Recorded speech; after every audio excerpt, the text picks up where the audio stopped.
A millionaire found a beggar woman trembling on the street and took her home for one night. Upon waking up the next morning, he started crying when he saw what the beggar woman did with his daughter. The corridors of the children's hospital were silent that stormy night, except for room 108, where Ava, a 35-year-old mother, held her 8-year-old daughter, Emma's small hand. Her trembling fingers stroked the dark curls of the girl, now lacking the shine they had always had. The sound of the heart monitor mingled with the noise of the rain as Ava adjusted Emma's blanket, covering her small body that seemed even smaller in the hospital bed. Emma's favorite doll, already worn from so much love, remained faithfully by her side. "Emma, my love, remember what Mommy always says? We are the strongest warriors in the world. You are my little superhero." The storm increased in intensity, and Emma stirred restlessly in bed. Ava, still wearing her uniform from her afternoon shift at the diner, watched her daughter's every move. The walls of the hospital room were decorated with colorful drawings, princesses, rainbows, and Emma and Ava holding hands in the rain, always in the rain. Next to the bed, a small table held Emma's school materials that Ava brought every day, determined to maintain normalcy in her daughter's life. "Mommy, tell me again that story about when I was born. The one where it was raining, and you said I came with the storm to bring light into your life." Suddenly Emma began to writhe, her small fingers gripping the sheet tightly. Ava recognized the signs of an impending seizure. They were the same ones that had awakened her in the early mornings for months. Her young yet already work-hardened hands automatically began the breathing exercises the physiotherapist had taught her. Emma's once ever smiling and dimpled little face now contorted in an expression of pain no child should ever know. "Breathe with Mommy, princess. Let's play blowing bubbles, remember? Slowly, like we practiced. That's it, my love. You are so brave." A flash of lightning illuminated the children's room, revealing shadows of furniture casting frightening shapes on the walls.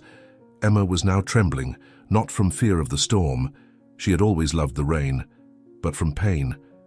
Ava began to sing softly, her young voice trying to hide the tremor of fear as she continued with the breathing techniques. Once upon a time, there was a little princess who was not afraid of storms. She danced and twirled in the rain, making all the raindrops turn into stars. The monitors began emitting more urgent alerts. Emma, still conscious but visibly weakened, squeezed her mother's hand and looked at the rainbow drawing on the wall. Her large dark eyes, so similar to her mother's, shone with a final spark of life. "Mommy, look, the rainbow from my drawing. It's really shining, and there are so many colors here, way more than in my drawing. And there are angels. They're dancing in the rain too." Immediately after those words, the machines erupted in urgent alarms. Emma's heart had stopped. The doctor and her team burst into the room within seconds. "Code Blue, start resuscitation protocol immediately," the doctor ordered, already positioning her hands for chest compressions. Ava was gently pulled away from the bed by a nurse as she watched the team fight for her daughter's life. Her legs were trembling, but she remained standing, her lips moving in silent prayer. "Please save my little girl. Emma, look at Mommy, my love. You promised we would dance in the rain on your birthday." "Charge to 200, doctor," Helena commanded. The shock jolted Emma's small body, but the monitor remained flat-lined. "Increase to 250. Prepare epinephrine," the doctor said. "No response, doctor. Pressure still 0. One of the nurses informed, his face tense with concentration. For 20 minutes, the team worked tirelessly. Shocks, medications, compressions, a frantic dance against time. The storm raged outside, as if the sky shared the anguish of that room. Ava watched every move, every attempt, every hope fading with each passing minute. "Emma, please. You're strong, my warrior. Come back to Mommy." Finally, after one last attempt, Dr. Helena looked at the clock on the wall. Her hands, still positioned over Emma's chest, trembled slightly. "Time of death 23:47, she declared, her voice choked with the emotion that years of profession couldn't harden. Ava approached the bed, her legs barely supporting her. "No, don't stop." Ava lunged toward the bed, pushing one of the nurses aside. Her hands trembled as she tried to do compressions on Emma's small chest. "Come back, daughter. Come back to Mommy. Emma, please," Ava said, distraught. The doctor tried to hold her arms. "Mrs. Ava..." The doctor tried to reason, but the mother was completely terrified. "Let me go. She's my daughter," Ava shouted, her voice breaking in despair as she continued the clumsy compressions. "Emma, you promised you would dance with me on your birthday. Emma, please open your eyes. My God, somebody help her. Why did you stop? She's just a child." It took 2 nurses to pull her away from the bed. Ava struggled, her cries echoing through the hospital corridors. "No, let me try again. She needs me." "Emma, Emma," she shouted. Then her legs gave way and she collapsed to the floor, violently sobbing. Her screams of pain were primal, the pure and cruel sound of a mother who had just lost her only child. "My baby, my little girl," she mumbled between sobs, her entire body shaking. The storm raged outside, but Ava could no longer hear anything but her own agonizing screams as she dragged herself back to Emma's bed, clinging to her daughter's still warm body as if she could prevent death from taking her. "Mommy can't live without you," she whispered against her daughter's hair, her tears wetting Emma's serene little face. "How will I wake up tomorrow? How will I breathe without you?" Doctors and nurses watched in silence, some crying discreetly, as that young mother lived through the worst nightmare anyone could face. On the wall, Emma's last drawing, a bright rainbow, seemed to fade, as if mourning the departure of its little artist too. 2 weeks had passed since that fateful night at the hospital. The storm now lashing the city streets seemed to mock Ava, who wandered aimlessly along the drenched sidewalks. From a dedicated waitress and mother, she had lost everything. Her home, her furniture, her savings, all sold or pawned in a desperate attempt to save Emma. Now wearing the same rags for days, she joined the invisible ranks of the city's homeless, sleeping under awnings and feeding on scraps. "Why did you leave me, my little one?" "I spent my last penny trying to save you," Ava murmured, her tears mingling with the rain. "Now I'm just another beggar on the streets, with nothing but your memories." The biting wind pushed her through the wealthiest neighborhood of the city, where she never imagined she would end up. Her hands, once soft and well-kept, were now calloused and dirty, clutching a plastic bag that contained her only treasure, a yellowed photo of Emma. Thunder echoed in the sky as she dragged herself to the gates of an imposing mansion, seeking shelter under the entrance's cover. "Emma, you called me a superhero, but look at your mom now," she whispered, caressing the rain-soaked photo. "Sleeping on the streets, begging for food, unable to keep your memory with dignity." Charles Montrose watched the scene from his second-floor window. Something about that homeless woman caught his attention, perhaps the way she clung to that photo, or perhaps it was simply fate playing another trick. His heart, still mourning his father's recent loss, recognized in that solitary figure a familiar pain. "I can't leave her out in the rain," he murmured to himself, grabbing an umbrella. "There's something in her eyes, a sadness I know all too well." The rain intensified as Charles crossed the garden toward the gates. His imported shoes sank into the puddles as he approached Ava. The contrast between them could not be starker. He in his impeccable Italian suit, she in torn and soiled rags, her tangled hair dripping water. "You can't stay out here in this storm, ma'am," Charles said, his voice surprisingly gentle. "Please accept shelter. I can't let you stay out in this weather. By the way, my name is Charles. What's yours?" Ava lifted her eyes, startled by the unexpected offer.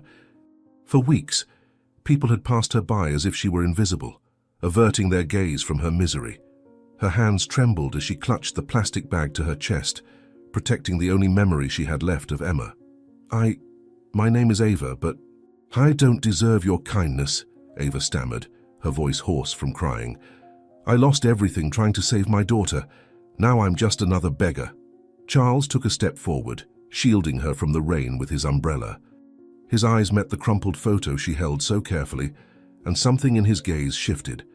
"I know what it's like to lose someone we love too. Please, even if just for tonight, accept a roof and a warm meal." Ava hesitated, her legs shaking from exhaustion and cold. It had been weeks since she'd slept in a bed, felt the warmth of an enclosed space. Her eyes wandered from Charles's kind face to the imposing mansion behind him, and for a moment the shame of her current condition made her recoil. "I don't belong in that world anymore. I can't." "Every human being deserves dignity," Charles gently interrupted, extending his hand. "Let me help you up, one step at a time." Ava was distrustful of his kindness. "How can I trust when the world has taken everything from me?" she thought, but her trembling hand reached for his. The path to the mansion's door seemed endless for Ava. Every step was a battle between wounded pride and the desperate need for shelter. Her wobbling legs could barely support her, and she had to lean on Charles more than once. Water streamed from her tattered clothes, leaving a damp trail on the marble entrance steps. "My clothes. I'm dirtying your floor," she murmured, ashamed, stopping at the threshold. "It doesn't matter. What matters is that no one should be out on a night like this." Only then, after that final moment of hesitation, did Ava cross the threshold. The interior of the mansion was warm and welcoming, a brutal contrast to the icy streets where Ava had spent the last few weeks. The soft lights revealed her deplorable state, her bare, battered feet, her soaked clothes clinging to her too thin body, her face marked by hunger and despair. "Not everyone on the streets chose that path," Charles said gently, leading her inside. "Some were driven there by the cruelest of circumstances." At the top of the stairs, a door opened silently. Julia, Carlos's 10-year-old daughter, watched the scene with curious and compassionate eyes. There was something about her angelic face that made Ava's heart wrench. She was exactly Emma's age. "Dad, who is this lady? Is she okay?" "There's something in her gaze," Julia whispered, descending a few steps. "So sad and lost, just like Mum's was before she left." Suddenly the air was cut by a sound that made Ava's blood run cold. Julia began to cough violently, in the same way Emma used to cough. The same dry, anguished sound, the same motion of her tiny body convulsing. Ava immediately recognized the signs. They were identical to the ones that preceded Emma's seizures. "No, it can't be," Ava murmured, her eyes wide with horror. "It's the same cough, Ika, the same sound Emma used to make before." The scene unfolded like a slow-motion nightmare. Julia staggered on the stairs, her small hands gripping the railing as the coughing shook her. Carlos ran to support his daughter, but Ava was already climbing the steps, driven by a maternal instinct that not even misery had managed to erase. "Carlos, she needs help now!" Ava shouted, momentarily forgetting her beggar's condition. "I recognize those symptoms. Please trust me." The rain continued to fall outside, but inside the mansion, time seemed to have stopped. Ava, the beggar who just minutes ago was shivering in the gates, now held Julia in her arms with the experience of someone who had lived through that nightmare before. Her eyes met Carlos's, and in that moment something changed between them, a connection forged by pain and fear. "My daughter had the same symptoms," Ava said, her voice trembling. "And I swear by her memory that I won't let this little girl suffer the same fate." At that moment, Julia had a violent seizure, her eyes rolling back into her head. The shrill sound of her breathing echoed through the mansion's corridors, mingling with the noise of the storm outside. Carlos and Ava looked at each other, united by fear and hope, as the rain continued to fall mercilessly over the city. "Please, God," Ava whispered, "don't take another child. I can't watch another family bury their daughter like I buried mine." With the experience of someone who had faced countless similar crises, Ava acted quickly. Her hands, though trembling from hunger and cold, moved with precision as she positioned Julia on her side on the stairs. Carlos watched, paralyzed by fear, as the beggar he had just welcomed commanded the situation with surprising authority. "I need a pillow and water," Ava instructed, keeping her voice steady despite the panic in her eyes. "And we need to take her somewhere warmer. Where is her room?" Quickly, they brought Julia to her upstairs bedroom. The girl continued to convulse, her small limbs jerking uncontrollably. Ava began to apply the same techniques she had learned from Emma's physiotherapists, smooth but firm motions, controlling the child's breathing with painful experience. "Breathe with me, little one," Ava whispered, demonstrating the breathing pattern, slowly, as if you were blowing a soap bubble. Gradually, Julia's body relaxed under Ava's precise care. The seizure subsided until it stopped completely, leaving only an exhausted and frightened child in its place. Carlos watched, amazed and terrified, as the stranger from the street saved his daughter using techniques that seemed to have been learned in the cruelest way possible. How did you know what to do?" Carlos asked, his voice trembling. 3 years of caring for my Emma," Ava replied, checking Julia's vitals. "Every seizure was a new lesson, but your daughter is out of danger now. Remember to take her to the doctor to check on these symptoms." After Julia finally fell asleep, Carlos led Ava to the mansion's kitchen. The contrast between the luxurious setting and her drenched clothes made her cheeks burn with shame, but hunger was stronger than embarrassment. As she ate her first hot meal in weeks, Carlos watched her, still processing how this woman he had found at his gates had saved his daughter with such competence. "There's a guest room at the end of the hall," he said, breaking the silence. "And some clean clothes that should fit you. Please stay the night. Actually, stay as long as you need." Ava looked up from her plate, surprised by the offer. Her still trembling hands gripped the spoon tighter. "I can't accept. You've already done too much by feeding me," she murmured, but Carlos gently interrupted her. "You saved my daughter today, and something tells me I might need your help again," he insisted. "Besides, no one should be sleeping on the streets, not after losing everything trying to save a child." After the meal, a silent maid led Ava to the guest suite's bathroom, where soft towels and new toiletries awaited her. When the hot water touched her skin for the first time in weeks, Ava couldn't hold back her tears.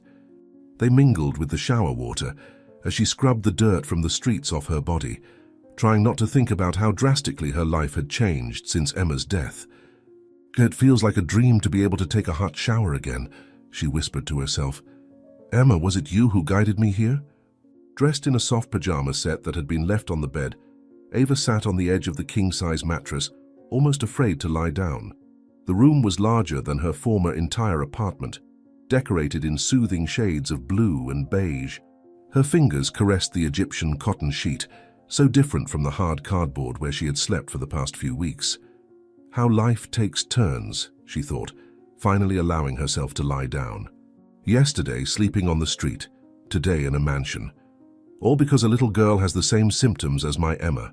Before surrendering to sleep, Ava went to Julia's room one last time. The girl was now sleeping peacefully, her breathing more regular. For a moment, she saw Emma's face superimposed on hers, the same skin tone, the same age, the same air of fragility. She adjusted the blanket over the girl and returned to her room, leaving the door ajar to hear any emergency sounds during the night. "Sleep well, little Julia," Ava murmured, already lying in her bed. "Tomorrow our struggle begins, and this time I swear the ending will be different." The next morning, the sun had barely risen when Charles adjusted his tie in front of the mirror. His tired eyes betrayed the restless night, worried about the events of the previous night. Julia had stabilized after Ava applied the same breathing techniques she used with Emma, but something in the experienced look of the former beggar deeply disturbed him. Before leaving, he stopped in his daughter's room, where Ava remained vigilant beside the bed, her eyes attentive to every breath the girl took. "I promise to work early today," Carlos whispered, adjusting Julia's blanket. "Please take care of her as if she were your own daughter." The hours dragged on in the mansion, as Ava watched every movement of Julia's. Her years of experience with Emma had taught her to identify the subtle signs of the disease.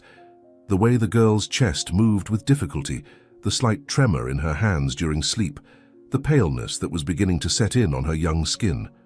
With every minute, her heart tightened more, recognizing terribly familiar patterns. "I can't be certain," Ava murmured to herself, checking Julia's temperature for the third time.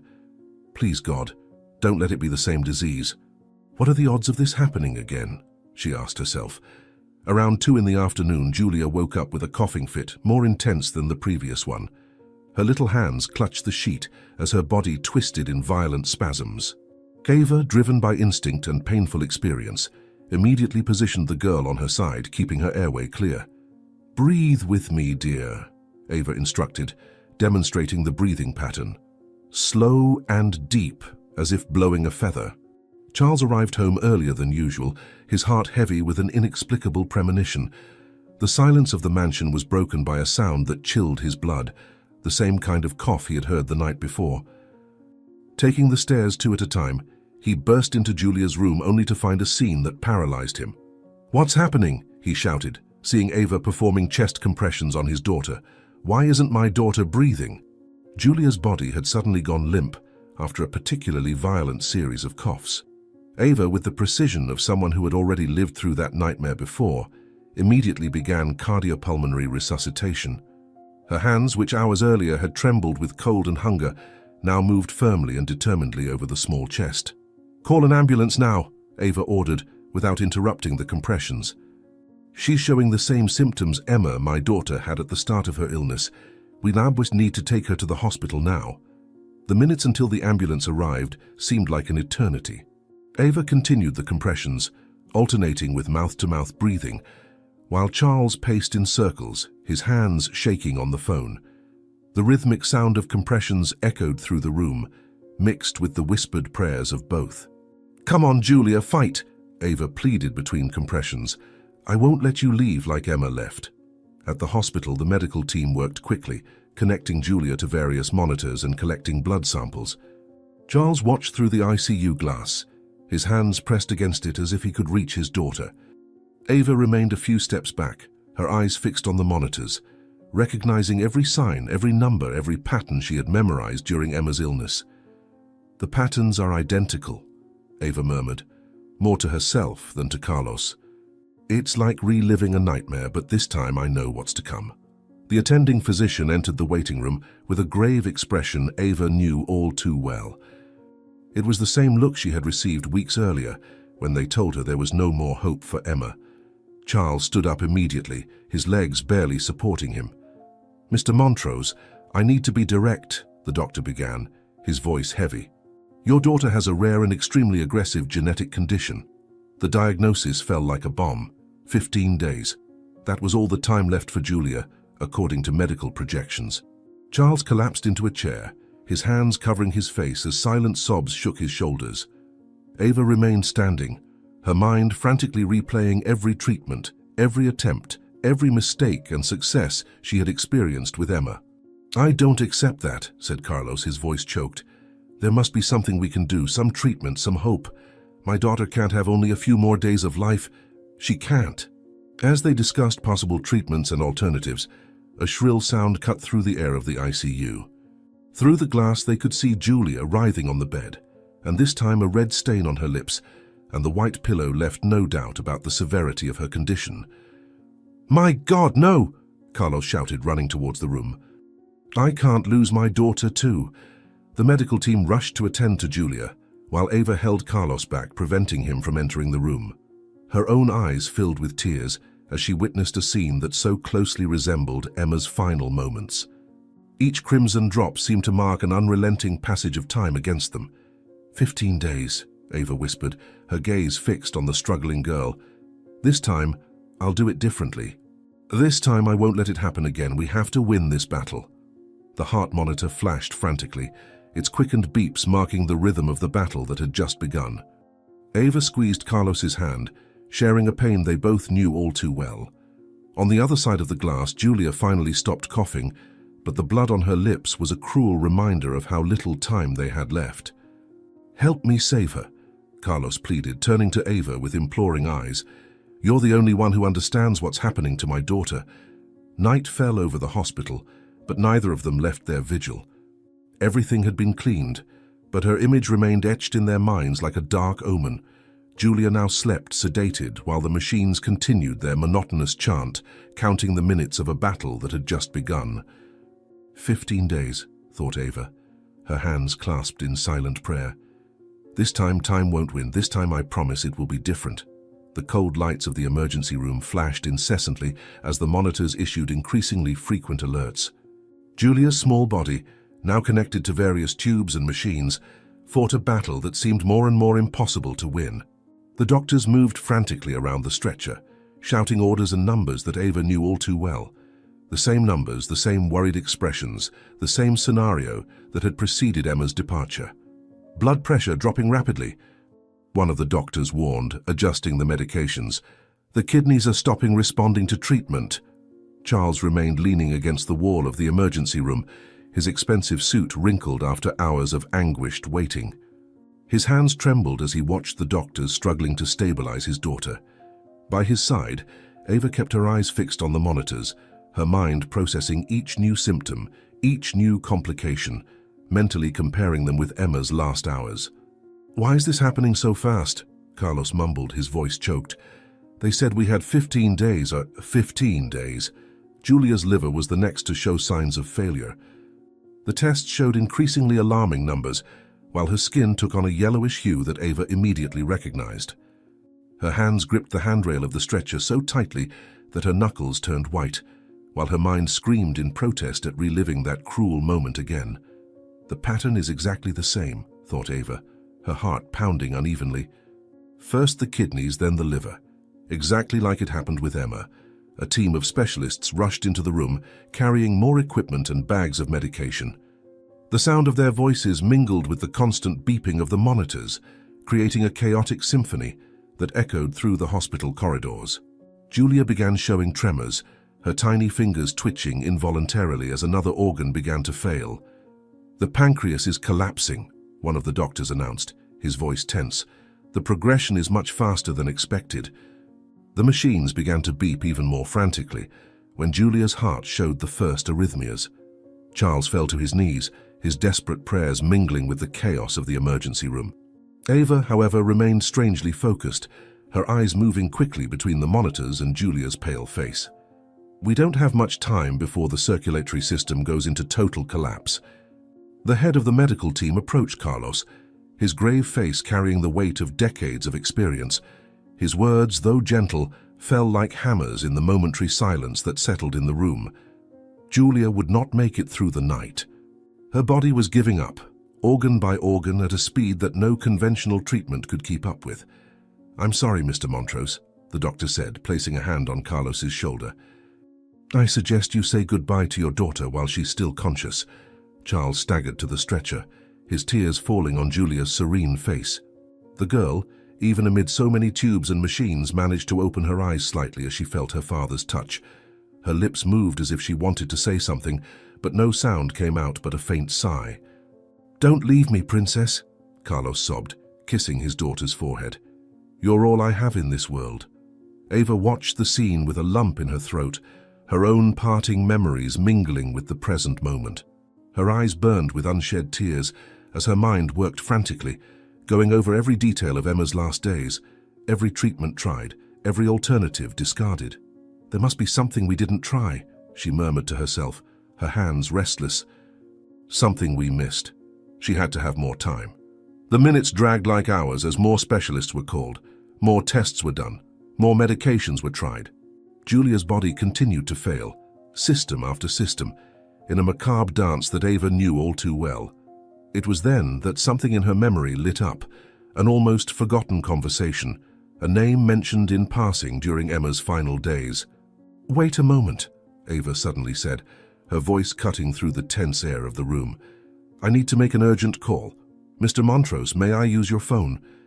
One of the monitors began emitting a sharper sound, indicating that Julia's heart was becoming increasingly unstable.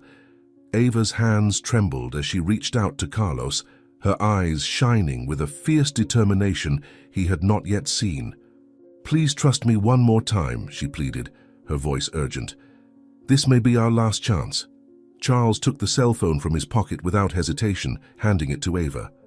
She took it with trembling hands, her fingers already dialing a number she had stored in her memory so long ago, during those desperate days with Emma. Her eyes never left Julia's cardiac monitor as she waited for the call to connect. "I won't let you leave like Emma left," Ava whispered, clutching the phone. "This time I know exactly what I need to do." After hanging up the phone, Ava's face lit up with a hope she hadn't felt in a long time. Her fingers were still trembling when she handed the cell phone back to Carlos, who was watching her with a mixture of curiosity and despair.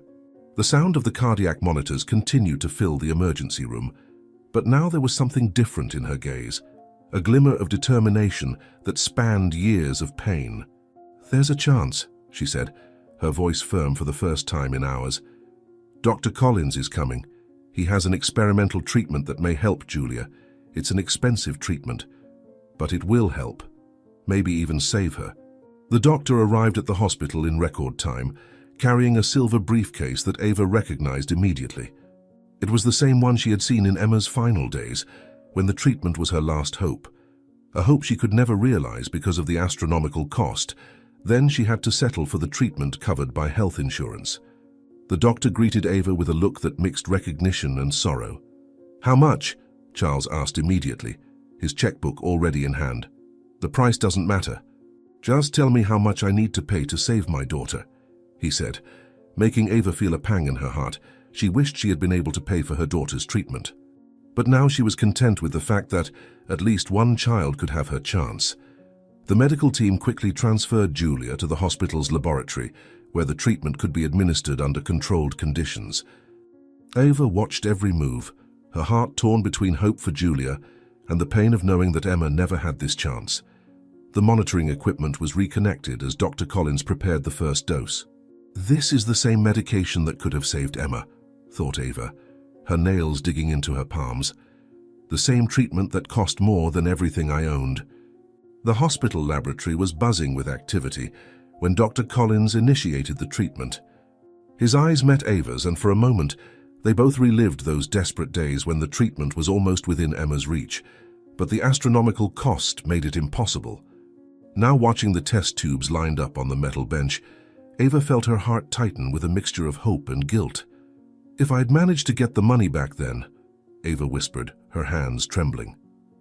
"Emma could be alive today, Dr. Collins." The doctor carefully opened his briefcase, revealing ampules of a blue liquid that cost more than Emma's entire previous treatment combined.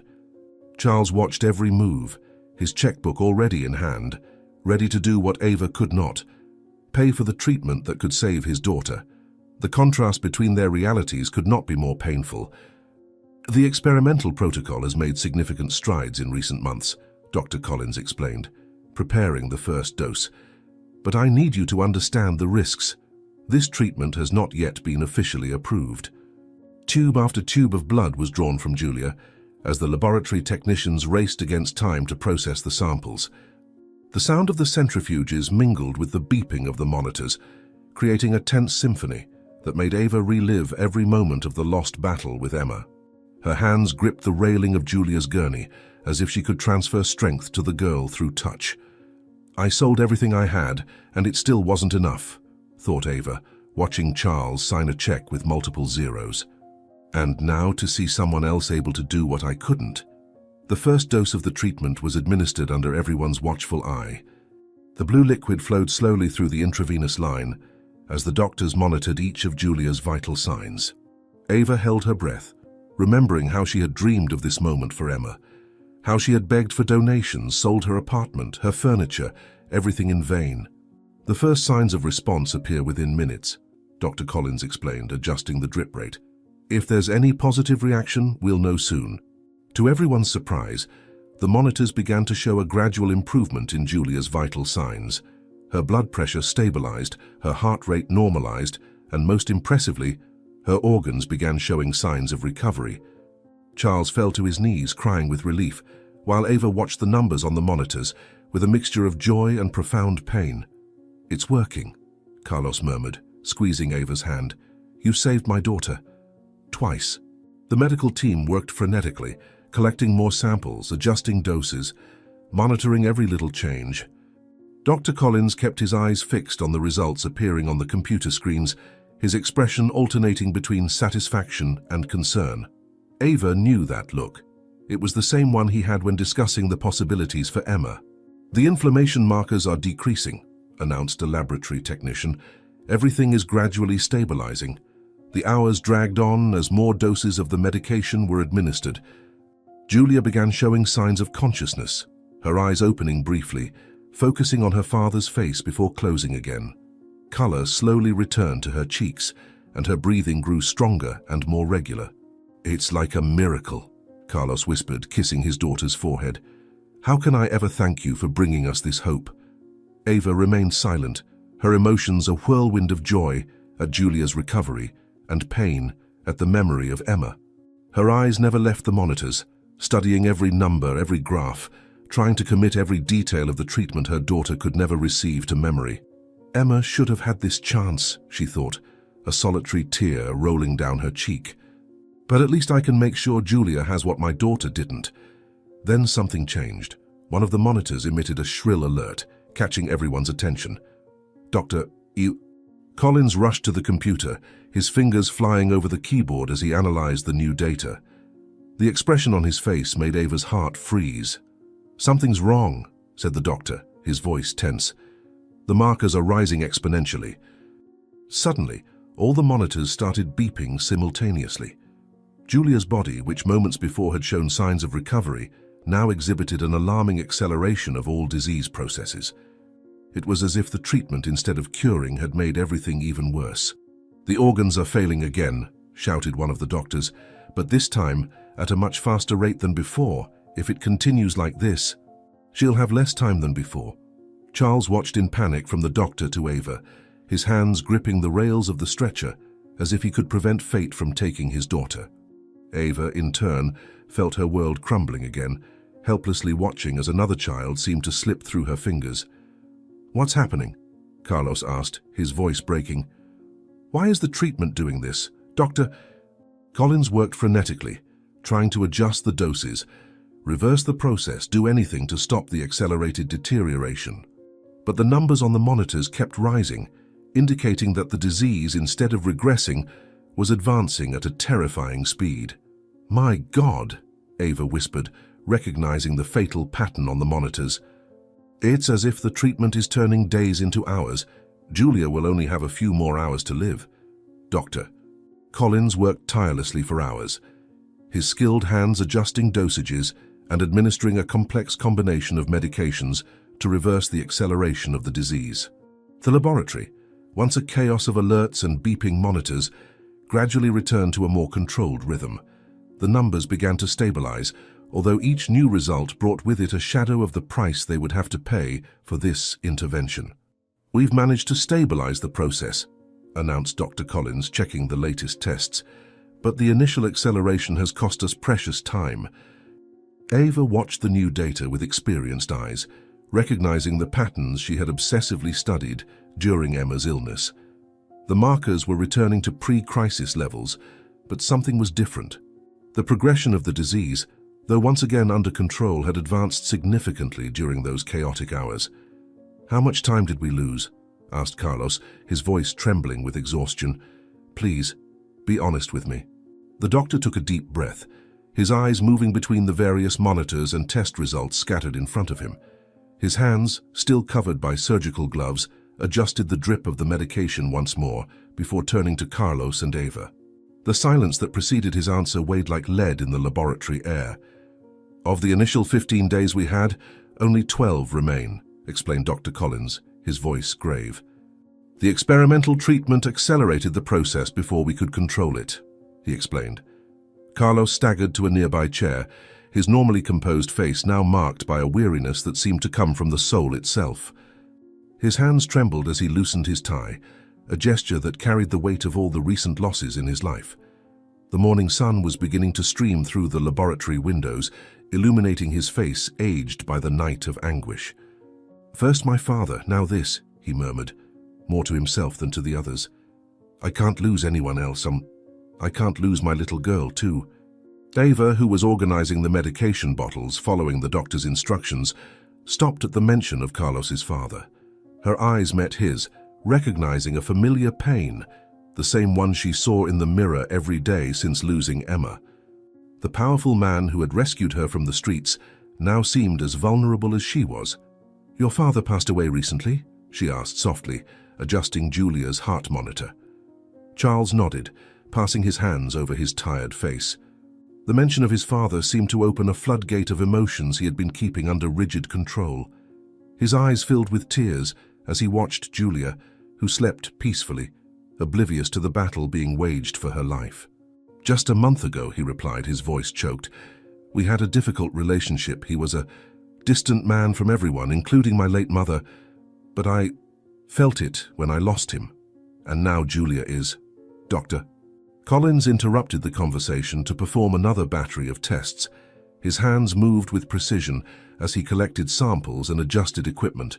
The numbers on the monitors remained stable, but something in the doctor's gaze indicated that the battle was far from over. "Every minute is precious now," the doctor warned, noting the new results. "We need to monitor any change, no matter how small." The hours dragged on as the medical team worked in shifts, monitoring every aspect of Julia's condition. Charles remained by his daughter's side, holding her little hand in his, as if he could transfer his own life force to her. Ava alternated between assisting with procedures and offering the silent comfort of someone who knew that pain all too well. 12 days, Carlos whispered, caressing his daughter's hair.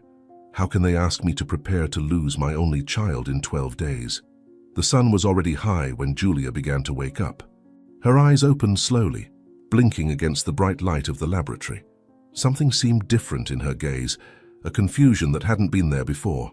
Her little hands moved hesitantly in the air, as if searching for something they couldn't find. "Daddy?" she called, her voice weak and frightened. "Why is everything so blurry? I can't see properly." Panic gripped the laboratory as Julia began to frantically rub her eyes, her tears of fear mingling with her growing confusion. Charles held his daughter's hands, trying to calm her, while Dr. Collins rushed to examine her eyes with a small flashlight. "The light is fading," Julia sobbed, clinging to her father. "Daddy, what's happening? Why can't I see?" "Doctor." Collins worked quickly, performing specific tests while Ava held Julia's free hand, her own heart racing with memories too painful. The girl continued to blink rapidly, her eyes moving from side to side in search of clarity that seemed to escape every second. "Everything is getting dark," Julia whimpered, the fear evident in her voice. "Ava, I heard Daddy talking to you. Where are you? I can't see your face." The laboratory fell into a heavy silence, broken only by the soft beeping of the monitors and Julia's frightened sobs. Dr. Collins exchanged a significant look with Ava, who immediately recognized what was to come. It was another symptom she knew all too well, another stage of the process that had stolen her Emma. "Her eyes," Ava whispered, her voice trembling with the weight of knowledge. "It's starting exactly as it started with Emma." The medical team gathered in the hospital's conference room, the white walls decorated with diplomas, now witnessing yet another session of devastating news. Dr. Collins stood, holding a series of scans that glowed against the light box's glow. The images showed a frightening progression of the disease in Julia's organs, but there was something more, a possible solution that hinged on a crucial factor. "There's a chance if we use the treatment with..." "Another procedure," Dr. Collins began, his grave voice echoing through the silent room. "But we need to find a compatible donor immediately," he said. Charles had already mobilized his entire fortune and influence to locate potential donors within his family.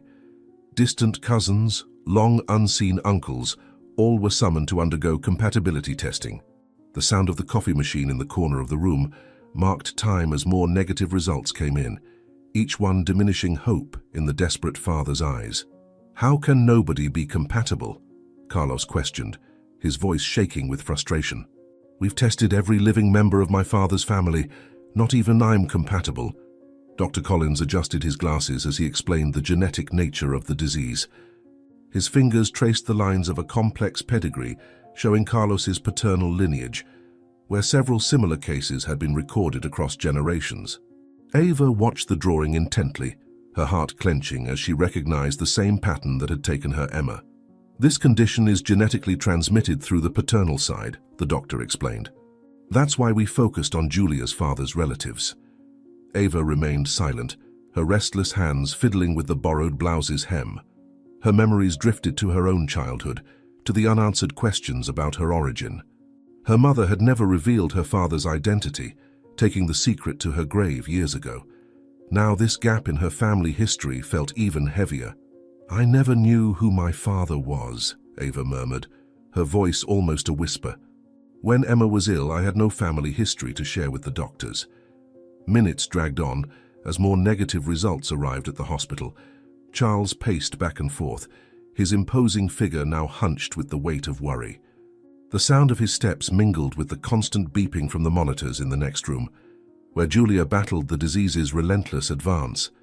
"My father always feared this might happen," Carlos revealed, running his hands through his graying hair. "This genetic curse has claimed many in our family." A nurse rushed into the room, carrying yet another batch of negative results. The pile of scans on the table grew, each paper representing another lost hope.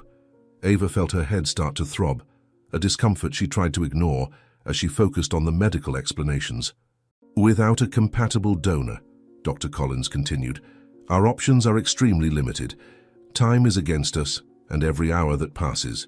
The room's fluorescent light began to bother Ava's eyes, in a strangely familiar way. She blinked several times, trying to shake off the sense of déjà vu consuming her. Her body felt heavier, and a profound weariness started settling into her bones. It's like history is repeating itself, Ava thought, massaging her temples. Charles continued recounting his family's medical history, detailing how the disease had manifested across different generations. His voice sounded distant to Ava, who now struggled against a wave of nausea rising in her throat. Her hands trembled slightly as she tried to maintain her composure. "It's always been this way," Carlos explained, his voice choked. "The disease picks its victims in the family, one generation after another." Dr. Collins continued explaining the complexities of genetic compatibility, but Ava could barely focus on his words. Her vision started to blur, exactly as it had happened to Emma at the beginning, exactly as it was happening to Julia now. Can someone open a window?" Ava asked weakly. "It's getting hard to breathe." Those present in the room turned towards Ava at the exact moment her legs gave way. Her body pitched forward, but before she could hit the floor, Charles caught her. The world spun around her as a terrifying realization formed in her mind. The same symptoms, the same progression. "It can't be," she murmured as dark spots danced in her vision. "I'm feeling exactly how Emma described." Dr. Collins rushed to examine Ava, his precise movements contrasting with the chaos unfolding in the room. The symptoms were unmistakable. The same disease that had claimed Emma, that now threatened Julia, was beginning to manifest in Ava. "Oh God," Ava whispered, before her vision went completely dark. "Has it always been in me too?" Time at the treatment center dragged on as Ava moved through the corridors like a determined ghost, ignoring the growing pain that was taking hold of her body. With every step, she felt her legs heavier, her vision blurrier. But she maintained a facade of normalcy with an iron will. When no one was watching, she leaned against the walls to keep her balance, her fingers leaving sweaty marks on the white surfaces. "I can't let anyone notice," she murmured to herself, swallowing another pain pill. "Julia needs me. I can't falter now." Julia's room had become her sanctuary and her prison. There, focused on caring for the girl, Ava could disguise her own tremors as fatigue, her dizziness as lack of sleep. Her eyes, which now saw the world through an increasingly dense haze, remained fixed on the monitors, memorizing the numbers that were beginning to blur in her vision. "Ava, you look paler today," Julia observed, her voice weak but concerned. "It's just the light's reflection, dear," she lied, adjusting the IV drip with trembling hands. The meetings with the medical team had become a particular challenge. Ava positioned herself strategically close to the walls, always ready to discreetly support herself when the waves of dizziness became stronger. Her vision now played hide-and-seek with her, alternating moments of clarity with periods of frightening darkness. "The symptoms are progressing exactly as in Emma's case," she thought, disguising a moment of disorientation. "But I can't allow this to prevent me from helping Julia." Charles was busy coordinating more tests with distant relatives, leaving Ava free to hide her condition during his absences. She developed her own system of navigating the treatment center, always keeping a hand close to something she could lean on, memorizing the location of every piece of furniture, every piece of equipment. "I just need to hold on a little longer," she whispered to her blurred reflection in the window glass, "until we find a donor for Julia. After that, it doesn't matter." The nights were the worst. Alone in her makeshift room next to Julia's, Ava struggled against increasingly intense crises. Her eyes, now almost useless in the dark, shed silent tears as she bit her pillow to muffle her moans of pain. "Emma, give me strength," she pleaded on one of those nights curled under the sheets. "I can't fail Julia like I failed you." During Julia's treatment sessions, Ava kept herself present, even when her own body begged for rest. She had memorized every exercise, every movement, guiding herself more by memory than by sight when she needed to help the girl.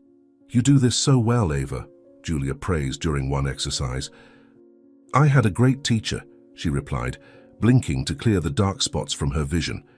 Julia's medication routine became her only way of marking time. Ava could no longer distinguish the numbers on the clock, but her body had developed an internal timer, instinctively alerting her when it was time for each medicine, each procedure. 3 drops of blue, 2 of clear, she repeated to herself like a mantra. I can't mess up, I can't get it confused. It doesn't matter that I can barely see the bottles. One particularly difficult morning brought with it a more severe crisis. Ava was checking Julia's vital signs when her vision went completely dark. The heart monitor turned into an indistinct blur, and she felt the floor sway beneath her feet. Just one more minute, she thought desperately, her hands groping the air. I just need to finish this check. Julia had fallen asleep, fortunately not witnessing the moment when Ava had to lean fully against the wall, her body trembling with the effort of remaining upright. Cold sweat ran down her forehead as she struggled to stay conscious. I can't pass out here, she whispered to herself, the words slurred. I can't let anyone find out. It was then that her body finally gave out. Like a puppet whose strings had been cut, Ava felt her legs buckle. The world spun one last time before going completely dark. Her last conscious thought was a silent prayer that no one would find her before she could regain her strength. Forgive me, Julia, were her last words before collapsing to the cold floor. I tried to be strong. I tried to help you before. Leaving. The distant sound of worried voices was the first thing Ava registered as she regained consciousness in the ICU. The fluorescent ceiling lights hurt her sensitive eyes as she tried to focus her vision on the faces surrounding her. Dr. Collins was there, along with other doctors, all observing her with a mixture of professional concern and something else, something she didn't want to recognize. It was just fatigue, Ava lied, trying to sit up in the bed. I haven't been sleeping well the past few days, that's all. Dr. Collins frowned, his experienced eyes studying her every move with clinical attention. He saw the same pattern he had seen in Emma, the same he now saw in Julia. In his hands, he held a clipboard with the preliminary results of the tests he had ordered as soon as they found her unconscious. 8 days, he said, his grave voice cutting through the silence. That's how much time Julia has left, and you knew that, didn't you? That's why you've been pushing yourself so hard. You want to do everything you can for her and sacrifice yourself. Ava tried to maintain her composure, but her body betrayed her. A sudden wave of pain shot through her, causing her to curl in on herself. Her hands clutched the white sheets tightly as she struggled for control to not show how much she was suffering. But it was too late. Dr. Collins had already seen the signs. Please don't tell anyone, she pleaded between ragged breaths. I need to keep caring for Julia. I need to use those 8 days to save her. I don't care about myself, I just don't want another child to go through what my girl went through. The monitors began beeping more insistently as Ava tried to get up. Her vision darkened again, and she would have fallen if Dr. Collins hadn't caught her. With precise, firm motions, he reconnected her to the monitoring equipment, ignoring her feeble protests. I have the same disease, Ava, he declared, adjusting the IV drip. The tests leave no doubt it's the exact same genetic pattern. The silence that followed was deafening. Ava closed her eyes, finally letting the tears escape. Years of unanswered questions about her origin, about the father she never knew, now converged in this cruel moment of revelation. The disease that had taken her daughter was in her own blood. How did I not realize it before? She whispered, her voice choked. All this time I've been carrying this curse inside me. Dr. Collins worked quickly, collecting more blood samples, running more tests. His movements were precise, but there was a different urgency to his actions now.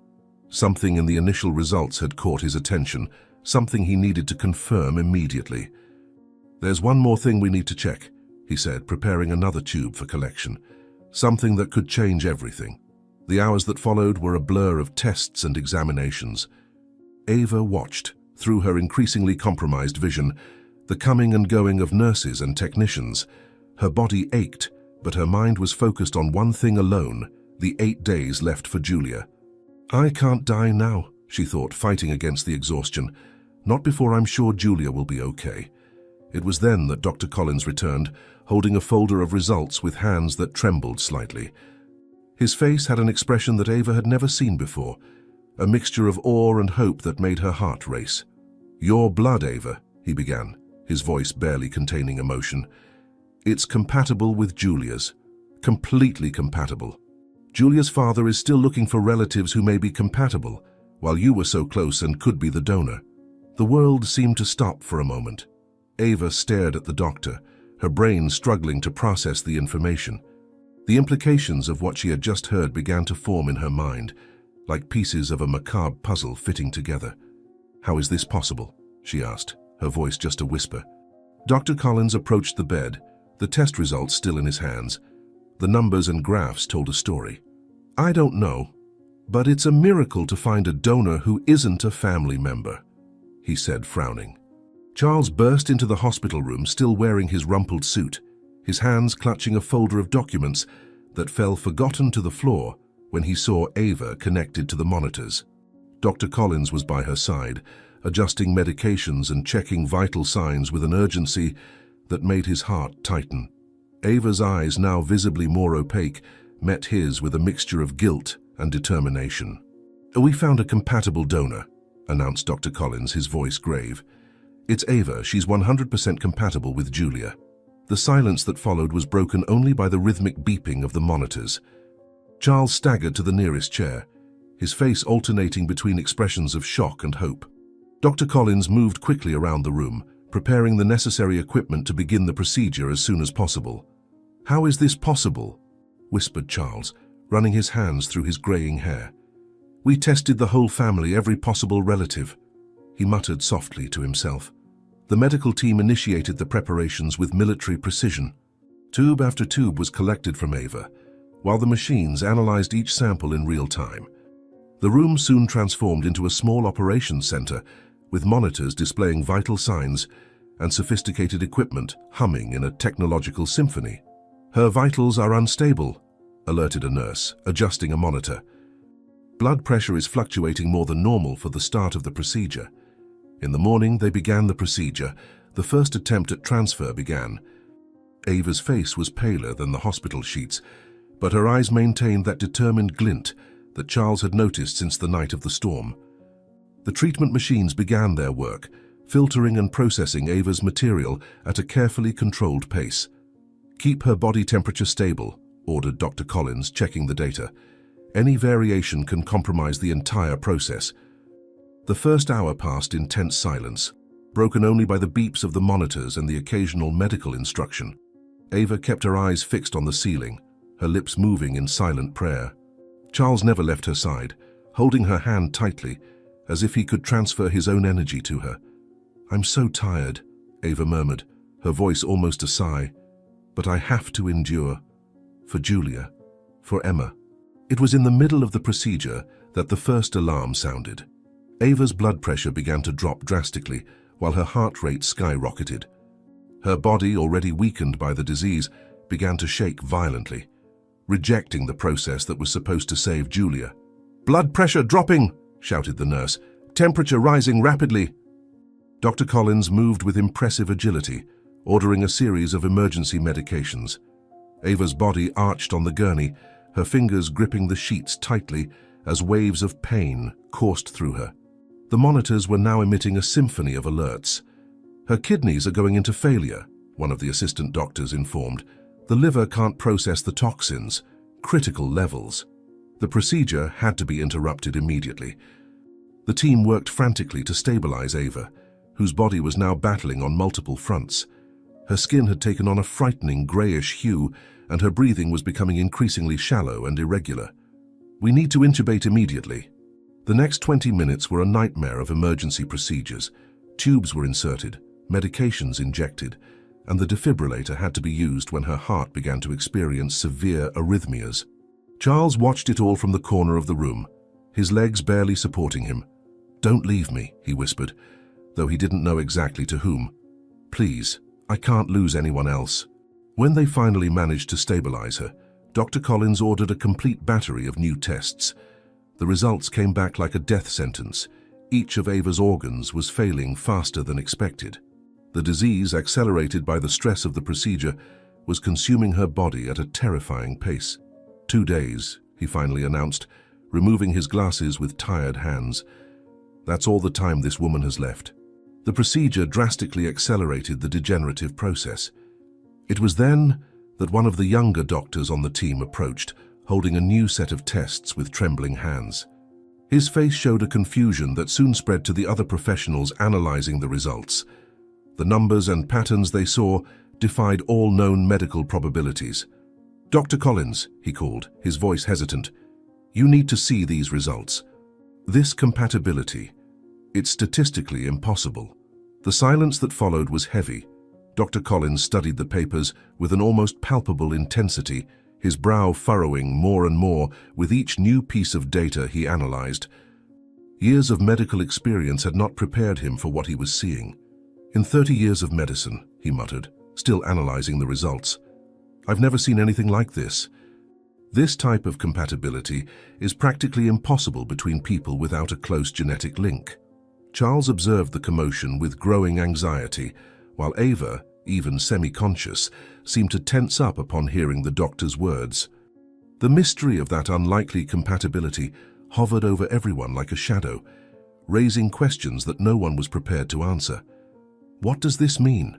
asked Carlos, his voice trembling. "Why does everyone seem so disturbed by this compatibility?" Dr. Collins removed his glasses, slowly cleaning them as he organized his thoughts. When he finally spoke, his voice carried the weight of a discovery that went beyond medical science. "It means we are facing something that medicine cannot easily explain," he replied. "A compatibility that defies all known probabilities. You could call it a miracle that will save your daughter. This is her best chance. But Ava..." He let his voice trail off at the end. The laboratory was silent except for the rhythmic sound of the monitors and the soft hum of the machines. Julia slept a restless sleep, her pale face contrasting with the white sheets. Ava watched the girl through the observation glass, her own eyes struggling to stay focused as the disease progressed in her body. The last few hours had been especially cruel. Julia had lost consciousness 3 times, each episode more severe than the previous one. "She's deteriorating faster now," Dr. Collins murmured, adjusting the drip of the IV. "The medications are no longer as effective as before." Charles remained by his daughter's side, holding her small hand between his, as if through touch he could transfer his own life force to her. His eyes were marked by deep circles, witnesses to the sleepless nights since it all began. The sound of Julia's irregular breathing filled the room with a silent urgency. "How long, doctor?" he asked, his voice almost a whisper. "Please don't hide anything from me." The doctor consulted the latest test results, his face visibly aging as he read the numbers. The prognosis was even worse than they feared. Julia was losing the battle at a frightening speed, her organs failing one by one in a macabre dance that Ava knew all too well. 5 days, Dr. Collins replied, wearily removing his glasses. "Maybe less, if we can't stabilize her." Ava felt her heart tighten as she heard that number. 5 days. It was less time than she had with Emma. Her hands trembled as she leaned against the wall, her own vision darkening at the edges. The disease in her body was advancing rapidly, but something inside her was crystallizing into absolute certainty. "I cannot let another child pass away," she thought, clenching her fists. "Not when I have a chance to prevent it." The hours dragged on as Julia continued her silent struggle. Each breath seemed more difficult than the last, each heartbeat weaker. Ava watched it all with a painful clarity, even through her increasingly compromised vision. In her mind, memories of Emma mingled with the image of Julia. "She has the same mannerisms," Carlos whispered, breaking the silence. "The same way of frowning when she's sleeping, just like my father used to do." But his thoughts were jumbled in a tangle of pain and loss. Night fell slowly over the hospital, the shadows lengthening like dark fingers along the laboratory walls. Julia had suffered another mild episode, her fingers unconsciously gripping her father's hand as she struggled to breathe. Ava felt each second passing like an eternity, each minute carrying the weight of a decision that was already formed in her heart. "Emma guided me here for a reason," she thought, touching the glass that separated her from Julia. It was no coincidence being at that door that night. Dr. Collins returned with more results, each paper confirming what they already knew. Time was running out. Julia was losing the battle, and the medications could no longer delay the advancement of the disease. Ava could see the desperation in Carlos's eyes, the same she had seen in her own reflection months ago. "Doctor," Ava called, her voice surprisingly steady, "I need to speak with you alone." In her bed, Julia shifted restlessly, as if she could feel the weight of the decision that was about to be made. Ava took one last look at the girl, at Carlos, at the monitors marking the time running out. In her mind, Emma's image smiled at her as if giving her blessing. My vision is fading in and out. I'm feeling my body, not responding. I know I don't have much time left, so I want to do something good. I'm going to make the donation, she declared as the doctor approached. No matter what happens to me. Dr. Collins closed the room's door softly, creating a moment of privacy in that clinical environment. His experienced eyes studied every tremor in Ava's body, every sign of the rapidly advancing disease. I need to be absolutely clear, he said, his voice grave and compassionate. You will not survive the procedure, Ava. Your body is too compromised. A sound at the door interrupted the conversation. It was Carlos, who had returned with a cup of coffee that now slipped from his trembling fingers, spilling the dark liquid onto the hospital's white floor. His face paled as he heard the doctor's last words. What are you talking about? He asked, his voice shaking. What kind of procedure? Dr. Collins hesitated, but Ava kept her voice steady, even as her body trembled with the effort of remaining seated. I'm going to donate my organs to Julia. I'm compatible, and I'm already dying anyway. At least this way my death will have a purpose. Charles crossed the room in large strides, his hands gently gripping Ava's shoulders with desperate tenderness. No, absolutely not. We'll find another donor, run more tests. There's always another solution. But before Ava could respond, a shrill sound cut through the air. Julia's monitors began sounding alerts in sequence. The girl, who had been relatively stable moments before, was now showing signs of severe deterioration. Heart rate dropping, alerted a nurse who had just entered. She's going into a coma. Chaos ensued in the room as the medical team rushed to stabilize Julia. Charles was pushed away from the bed, his pleas mingling with the sound of equipment. Ava watched it all with a familiar horror, her own legs barely holding her up. Her vitals keep dropping, Dr. Collins informed, checking the monitors. She has slipped into a deep coma. It was then that the doctor turned to Charles and Ava, his face carrying the weight of yet another devastating news.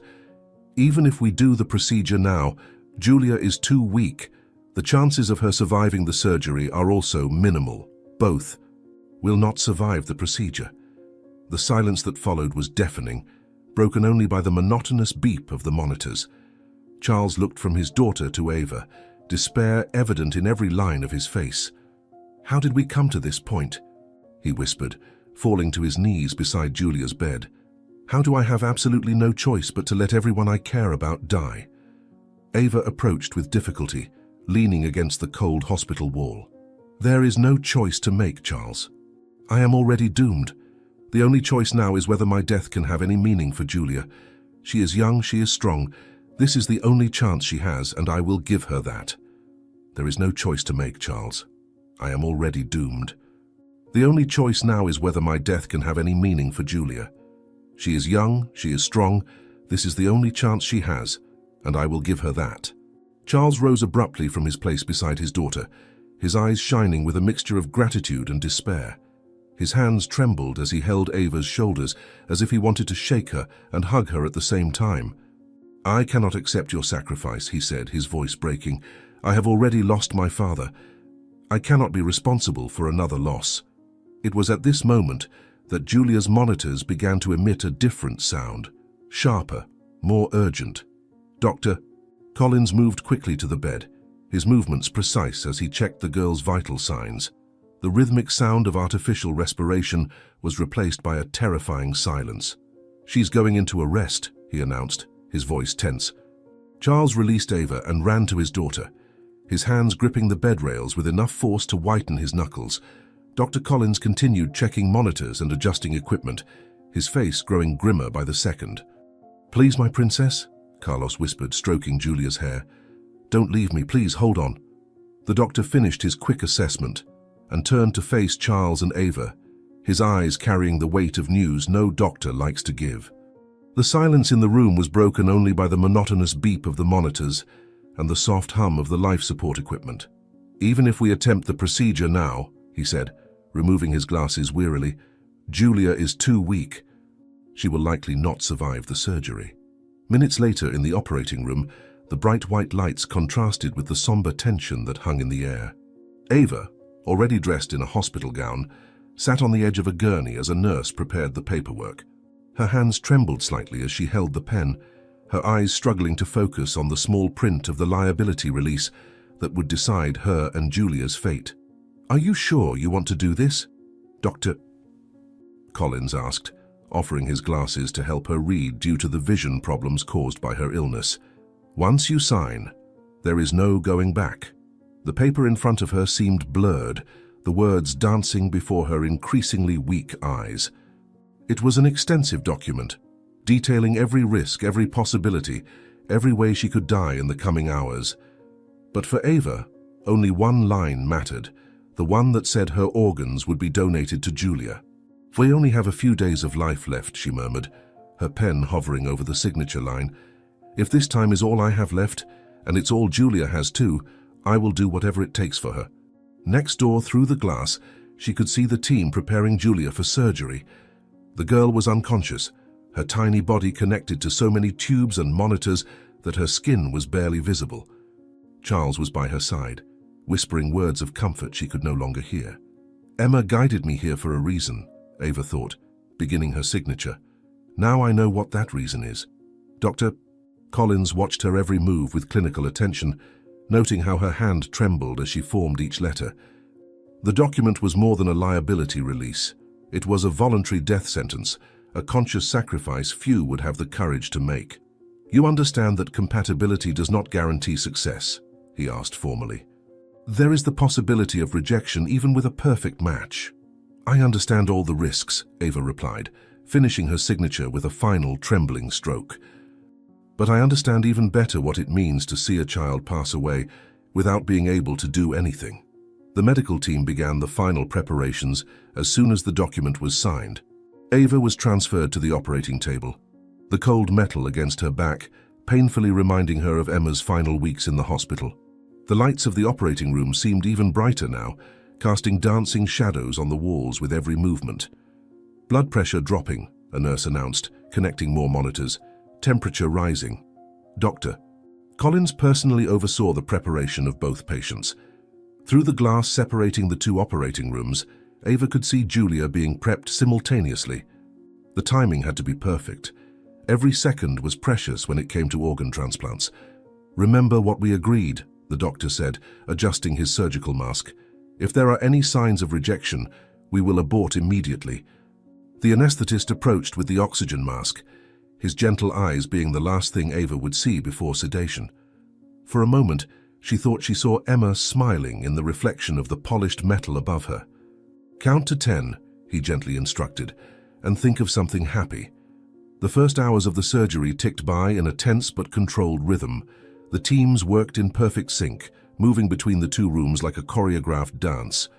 The sounds of the heart monitors mingled, creating a strange melody of hope and fear. "First phase successfully completed," announced Dr. Collins. "Initiate transfer protocol." It was at this moment that Julia's monitors began to emit different alerts. Her body, which until then had accepted the procedure, began to show the first signs of resistance. The numbers on the monitors oscillated dangerously, each beep more urgent than the previous one. "Antibodies increasing," one of the surgeons alerted. "The immune system is reacting to the transplant." The team worked frantically to control the reaction, administering medications in calculated sequence. Julia's body was fighting against what should save her, rejecting the organs that were her last hope. "Increase immunosuppressants," ordered Dr. Collins, his hands moving with precision. "We need to reverse this reaction now."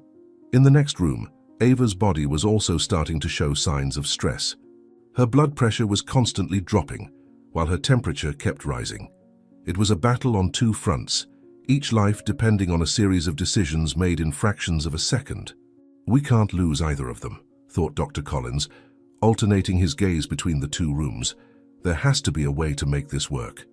The minutes dragged on as the team struggled to stabilize both patients.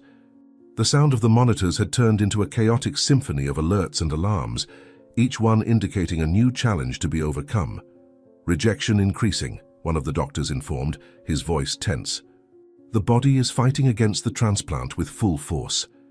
It was then that all of Julia's monitors began to beep simultaneously. Her body was violently rejecting the procedure, every cell fighting against what should be her salvation. The first transplant attempt had failed completely. "Abort procedure," ordered Dr. Collins, his voice cutting through the chaos. "We need to stabilize her before it's too late." The surgeons immediately began the reversal process, trying to minimize the damage caused by the rejection. In the other room, Ava remained unconscious, oblivious to the drama unfolding. Her sacrifice so far seemed to have been in vain. "How are we going to tell her, Mai?" whispered a nurse. "How do we say her sacrifice was rejected?" 6 hours after the first failed attempt, the surgical center began to pulse with new hope. Dr. Collins and his team had completely modified the protocol, adjusting medications and preparing for a second and last attempt to save both patients. In the main room, Ava was already sedated, her frail body seeming even smaller under the focus of the surgical lights. Through the glass separating the two rooms, Julia remained unconscious, connected to dozens of monitors recording every beat of her small heart. "Vital signs stable in both patients," the anesthetist informed, checking the monitors. "We can begin whenever you're ready, doctor." The clock read exactly 11:45 at night when the second attempt began. The silence in the surgical center was almost sacred, broken only by the constant beep of the heart monitors and the occasional whisper of instruments being passed among the team.